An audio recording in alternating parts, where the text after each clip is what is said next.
सैन्यासोबत काम करायला किंवा त्याच्यात भरती होण्याकरता त्यांना इन्स्पायर करणं याकरता अशा प्रकारचं एक्झिबिशन या ठिकाणी लावलं जातं।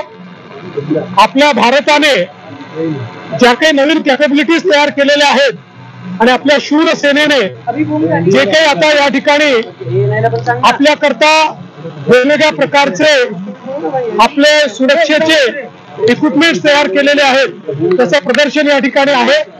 मी आमच्या सैन्य विभागाचं मनापासून अभिनंदन करतो। आजच्या स्थितीमध्ये नॅशनल सिक्युरिटी समोरचं सगळ्यात मोठं आव्हान कोणतं आहे तुम्हाला असं वाटतं? मला असं वाटतं की इंटरनली भारत मजबूत आहे, एक्सटर्नली पण भारत मजबूत आहे।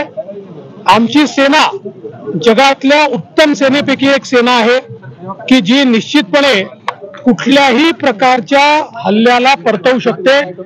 तो जमिनीवर न होऊ द्या, तो आसमानात न होऊ द्या की तो समुद्रात न होऊ द्या, त्या प्रत्येक हमल्याला परतवण्याची क्षमता असलेली आमची सेना आहे।